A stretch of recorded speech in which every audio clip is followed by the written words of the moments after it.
தமிழ்நாடு அரசு அதிகமான கடன் வாங்குது, அதுவும் உத்தரப்பிரதேசத்தை விட அதிகமாக கடன் வாங்குது, இதுதான் தமிழ்நாட்டுடைய வளர்ச்சியா அப்படின்னு சொல்லி கடந்த ஒரு வாரமாக சில விவாதங்கள் கிளம்பியிருந்ததை பார்க்க முடிஞ்சுது. எனவே இந்த விவாதத்தை ஒட்டி சில தவறான தகவல்கள் பரப்பப்படுது அப்படின்னு சொல்லி த ஹிந்து நாளிதழில் ஒரு முக்கியமான கட்டுரை வெளியாகி இருக்குதுங்க. Curious case of Tamil Nadu where big டெப்ட் numbers tell the wrong story அப்படின்னு சொல்லி சல்மான் அனீஸ் அப்படிங்கிறவர் இந்த கட்டுரை எழுதியிருக்காரு. அந்த கட்டுரையில் தமிழ்நாட்டையும் உத்தரப்பிரதேசத்தையும் கம்பேர் பண்ணி சொல்கிறீங்களே, ஆனால் தமிழ்நாடு எந்த அளவுக்கு வளர்ந்துருக்குது, தமிழ்நாடு எந்த அளவுக்கு வேறுபட்டுருக்குது அப்படிங்கிறத பாருங்க அப்படின்னு சொல்லி உணர்த்துற விதமாக தான் இந்த கட்டுரையை அவர் எழுதியிருக்கிறாரு. இந்த கட்டுரையை முரசொலி நாளிதழையும் தமிழில் மொழிபெயர்த்து போட்டிருக்கிறாங்க. இந்த கட்டுரை எப்படி ஆரம்பிக்குதுன்னா, காங்கிரஸ் கட்சியை சேர்ந்த ஒருவருடைய சமீபத்திய பதிவு தமிழ்நாட்டுடைய கடன் நிலைமையை பற்றி பெரிய விவாதத்தை ஏற்படுத்தியிருக்குது. அது அவசரமானது அப்படின்னு சொல்லலாம். மேலோட்டமாக பார்த்தா தமிழ்நாட்டுடைய கடன் ஆபத்தாக தான் தெரியும். 2010 உத்தரப்பிரதேசத்துடைய கடன் தமிழ்நாட்டை விட 2 மடங்கு அதிகமாக இருந்துச்சு. இன்னைக்கு தமிழ்நாட்டுடைய கடன் உத்தரப்பிரதேசத்தை விட அதிகமாக இருக்குது. ஆனால் பொதுத்தளத்தில் நிதித்துறை அறிஞர்கள் சொல்கிறது போல் இந்த மாதிரியான ஒற்றை குறிப்புகள் வைரலாக இருந்தாலும் அது உண்மையை மறைக்குது அப்படின்னு சொல்லி குறிப்பிடுறாரு. அதுக்கப்புறம் தான் ஒரு தெளிவான விளக்கத்துக்கு வராரு. அதாவது கடன் ஒரு தார்மீக தோல்வி கிடையாது, பொருளாதார ஆரோக்கியத்தோட ஒரு அளவுகளும் கிடையாது. அதை பற்றி உண்மையை நம்ம தெரிஞ்சுக்கணும்னா சில புள்ளி விவரங்களை நம்ம ஆழமாக பார்க்க வேண்டும் அப்படின்னு சொல்லி குறிப்பிட்றாரு. அதாவது 2025-2026 நிதியாண்டில் தமிழ்நாட்டுடைய கடனானது தமிழ்நாட்டுடைய ஒட்டுமொத்த ஜிஎஸ்டிபியிலிருந்து 26.1% மதிப்பிடப்பட்டிருக்குது அப்படின்னும், இந்த சதவீதமானது கோவிட் உச்சத்திலிருந்து படிப்படியாக குறைஞ்சிட்டு வருது அப்படின்னு சொல்லி குறிப்பிடுறாரு. அதே சமயம் உத்தரப்பிரதேசத்தை பார்க்கும்போது இதே 2025-2026 நிதியாண்டில் ஒட்டுமொத்த ஜிஎஸ்டிபியிலிருந்து அதனுடைய கடன் 29.4% இருக்கும் அப்படின்னு சொல்லி எதிர்பார்க்கப்படுகிறதா இந்த கட்டுரையில் குறிப்பிடுறாரு. எனவே தமிழ்நாட்டுடைய மொத்த கடன் அதிகமாக இருந்தாலும் அதனுடைய பொருளாதார அளவை பொறுத்தவரை உத்தரப்பிரதேசத்தை விட குறைவான கடன் சுமைதான் அப்படின்னு சொல்லி குறிப்பிடுறாரு. தமிழ்நாட்டுடைய ஜிஎஸ்டிபி, அதாவது தமிழ்நாட்டுடைய மொத்த மாநில உள்நாட்டு உற்பத்தியானது 35.7 லட்சம் கோடியாக இருக்குது. அதே உத்தரப்பிரதேசத்தில் பார்க்கும்போது அதனுடைய ஜிஎஸ்டிபியோட மதிப்பு 30.8 லட்சம் கோடியாக இருக்குது. தமிழ்நாட்டை விட உத்தரப்பிரதேசத்துடைய மக்கள் தொகையானது கிட்டத்தட்ட 3 மடங்கு அதிகமாக இருக்குது. ஆக 3 மடங்கு அதிகமாக இருந்த போதிலையும் அந்த மாநிலத்துடைய ஒட்டுமொத்த உற்பத்தி தமிழ்நாட்டை விட ரொம்ப கம்மியாகத்தான் இருக்குது. நம்ம மாநிலத்துடைய வருவாயில் வட்டி செலவானது 21% இருக்கிறது உண்மைதான். ஆனால் இந்த 2025-2026 நிதியாண்டில் தமிழ்நாட்டுடைய நிதி பற்றாக்குறையானது தமிழ்நாட்டுடைய ஒட்டுமொத்த ஜிஎஸ்டிபியில் 3% குறையும் அப்படின்னு சொல்றாங்க. அதாவது நம்ம முன்னாடியே சொல்லியிருந்தோம் இல்லையா, தமிழ்நாட்டுடைய கடனானது தமிழ்நாட்டுடைய ஒட்டுமொத்த ஜிஎஸ்டிபியில் 26.1% இருக்குது.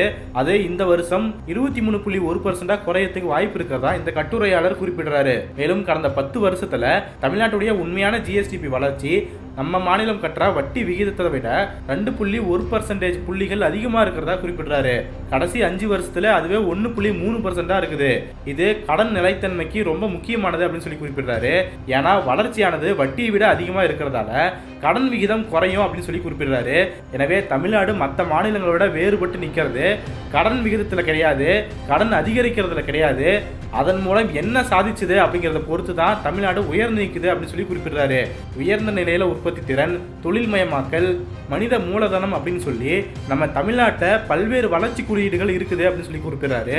2023-2024 தமிழ்நாட்டில் தனிநபர் வருமானமானது 3.53 லட்சமாக இருந்திருக்குது. அதுவே உத்தரப்பிரதேசத்தில் பார்க்கும்போது 1.7 லட்சமாக தான் இருக்குது. ஆக உத்தரப்பிரதேசத்தோட கம்பேர் பண்ணும்போது தமிழ்நாட்டுடைய தனிநபர் வருமானம் 3 மடங்கு அதிகமாக இருக்கிறத பார்க்க முடியுது. எனவே கடன் வாங்குறது, அதன் மூலமாக உற்பத்தியை பெருக்கிறது, அதன் மூலமாக மக்கள் செலவு பண்ணுறது அப்படின்னு சொல்லி இதன் மூலமாக தமிழ்நாட்டில் அதிகமாக நகரமயமாக்கல் நடக்குது. கல்வியிலும் சுகாதாரத்திலும் நல்ல முன்னேற்றம் ஏற்பட்டிருக்குது. மக்கள் தொகை மாற்றத்தில் முன்னிலையில் இருக்குது அப்படின்னு சொல்லி குறிப்பிடுறாரு. மக்கள் தொகை மாற்றம்னா வெறும் பிறப்பு விகிதம் மட்டும் கிடையாதுங்க, இறப்பு விகிதமும் சேர்ந்து அடங்கி இருக்குது. அதை தான் நம்ம முக்கியமாக பார்க்க வேண்டியதாக இருக்குது. அடுத்து கட்டுரையாளர் என்ன குறிப்பிடுறாருன்னா, 2025-2026 நிதியாண்டில் தமிழ்நாட்டுடைய மூலதன செலவு 22% அதிகரிக்கிறதுக்காக திட்டமிட்டிருக்கிறாங்க அப்படின்னும், போக்குவரத்து, நகர்ப்புற மேம்பாடு, எரிசக்தி, செமிகண்டக்டர், ஃபின்டெக் போன்ற துறைகளில் முதலீடு செய்யறதுக்காக பிளான் பண்ணிட்டு இருக்காங்க அப்படின்னும், எனவே தமிழ்நாடு அரசு வாங்கக்கூடிய கடனானது எதிர்கால உற்பத்திக்கு நிதி அளிக்கிறதா குறிப்பிடுறாரு. தமிழ்நாடு தன்னுடைய வருவாயில 75% தன்னுடைய சொந்த மாநில வளங்களிலிருந்தே பெறுகிறது அப்படின்னு சொல்லி குறிப்பிடுறாரு.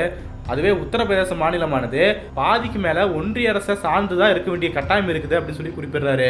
எனவே இந்த கடன் தொடர்பான விவாதத்துக்கு பின்னால ஆழமான அரசியல் பொருளாதார கேள்வி இருக்குது அப்படின்னும், சிறந்த செயல்திறன் கொண்ட மாநிலங்கள் நிதி ஒதுக்கீட்டில் தண்டிக்கப்படுதா?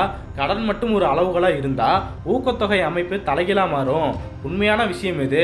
மாநிலங்கள் தங்களுடைய கடனை எப்படி பயன்படுத்துகிறாங்க, என்ன பொருளாதாரத்தை உருவாக்குனாங்க, அந்த கடன் தொகையானது எந்தெந்த எதிர்கால திட்டத்துக்கு நிதி அளிக்குது அப்படின்னு சொல்லி இந்த எல்லா விஷயத்தையும் முக்கியமாக நம்ம பார்க்க வேண்டியது இருக்குது.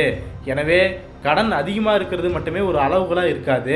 ஆக இந்த விஷயத்தில் தமிழ்நாட்டுடைய கதையானது வேற மாதிரியானது அப்படின்னு சொல்லி குறிப்பிட்டு இந்த கடன் வாங்கும் தொகை அதிகமாக இருக்குது அப்படிங்கிறதெல்லாம் ஒரு தடையே கிடையாது அப்படிங்கிற விஷயத்த சொல்லி இந்த கட்டுரையை அவர் முடிச்சிருக்கிறாரு. ஆக வெறுமனே கடன் அதிகமாக இருக்குது அப்படின்னு சொல்லி அதை ஒரு பெரிய பிரச்சனையாகவே மாற்ற முயற்சி பண்ணிட்டு இருக்கிறாங்க. ஒரு சாமானிய மனிதருக்கு பார்க்கும்போது ஐயையோ இவ்வளோ கடனா, இதுக்கெல்லாம் நாம தானே சேர்த்து கட்ட போகிறோம், இதுக்கெல்லாம் நம்ம மேலே தானே வரியை விதிக்க போகிறாங்க அப்படின்னு சொல்லி பயம் ஏற்படலாம். ஆனால் அந்த கடன் மூலமாக என்னென்ன மூலதனம் உருவாக்கப்படுது, எதில் அவங்க இன்வெஸ்ட் பண்ணுறாங்க, அதன் மூலமாக நமக்கு என்ன வருவாய் கிடைக்குது, அது தமிழ்நாட்டுடைய வளர்ச்சிக்கு என்ன பங்களிப்பு செலுத்த போகுது, அதன் மூலமாக தமிழ்நாட்டுடைய மாநில உற்பத்தியில் எந்த அளவுக்கு தாக்கம் செலுத்த போகுது, வருவாய் ஈட்ட போகுது, அதை வச்சு நம்ம எப்படி கடன் அடைக்க போகிறோம் அப்படின்னு சொல்லி இந்த சைக்கிளானது பெரிய சைக்கிளாக இருக்குதுங்க. எனவே இதை நம்ம பேசிக்காக புரிஞ்சுக்கிட்டால் மட்டும்தான் இந்த கடன் தொடர்பான விவகாரங்களை நம்ம புரிஞ்சிக்க முடியும். எனவே தொடர்ந்து போய் பரப்புறவங்க பல உண்மைகள் வெளியே வரத்துக்கும் உதவியாக தான் இருக்கிறாங்க அப்படிங்கிறது இந்த விஷயத்துல நிரூபணமாக இருக்குதுங்க. எனவே ஒரு பிரச்சனையை யார் பெருசுப்படுத்துகிறாங்க, அவங்களுக்கு என்ன நோக்கம் இருக்குது, இதில் உண்மை என்ன அப்படிங்கிற விஷயத்தெல்லாம் நம்ம கட்டாயமாக தெரிஞ்சிக்க வேண்டிய காலத்தில் இருக்கிறோம். அதை தெரிஞ்சுக்கலன்னா நம்மளை அவங்க ஈஸியாக மூளை செலவை செஞ்சுருவாங்க அப்படிங்கிறதுக்கு இந்த கடன் தொடர்பான விவகாரமும் ஒரு முக்கிய எக்ஸாம்பிளாக இருக்குது.